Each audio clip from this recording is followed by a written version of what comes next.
So what's the GDPR all about? Do you ever wonder about the personal data you're sharing online? What happens to all those emails, tweets, posts and messages? What about the websites you visit? More worryingly, what about your financial and health records? Just about everything you've ever done online gets tracked and stored, and that causes problems. If your personal data finds its way into the wrong hands, all sorts of bad things can happen. The European Union wants us to have more control over our personal data and how it's used. So a new privacy regulation, the General Data Protection Regulation, the GDPR, applies from the 25th of May 2018. The regulation affects all companies and organisations processing the personal data of living people within an EU member state. It doesn't matter where your organisation is located, inside or outside of the EU.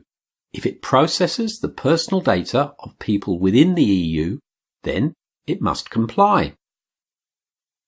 The GDPR covers all identifiable personal data. That's usually customers, staff, suppliers, contractors, and other contacts. It also applies to sensitive personal data, like your racial or ethnic origin, political opinions, religious beliefs, health, genetic, and biometric data. Organisations failing to comply with the GDPR are heading for trouble. Penalties are up to 4% of global turnover or 20 million euros, whichever is the greater.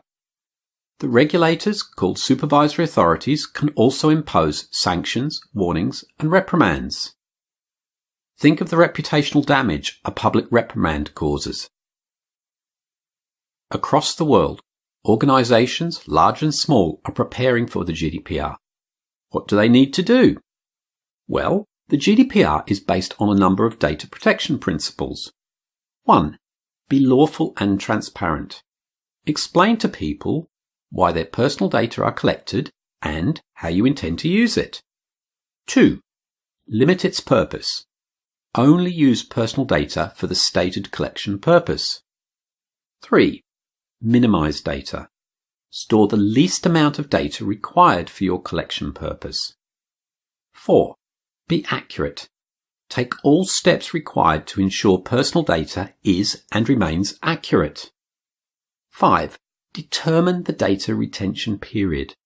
Then, stick to it by keeping personal data for no longer than is absolutely necessary. 6.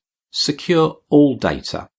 Ensure all personal data is secure throughout its entire life cycle. Be accountable. If your organisation collects or processes personal data, it's accountable. It's not enough to merely comply with the 6 data protection principles. You must also be able to prove your organisation complies. If you're in the EU, the GDPR gives you, as an individual, some new and some enhanced rights. These rights are to be informed, to know what your personal data are being used for, of access, to have a copy, free of charge, of your personal data, to rectification, for inaccurate personal data to be corrected or updated, to erasure, known as the right to be forgotten. You can ask for deletion of your personal data, to restrict processing. In certain circumstances, you can ask for data processing to cease, to data portability. You can move your personal data between service providers, like transferring your direct debits when changing banks. To object. You can object processing, especially to receiving direct marketing. Automated decision-making and profiling rights, where important decisions such as legal decisions happen without human involvement. The GDPR strengthens your individual rights. It gives you control over what organisations can do with your personal data.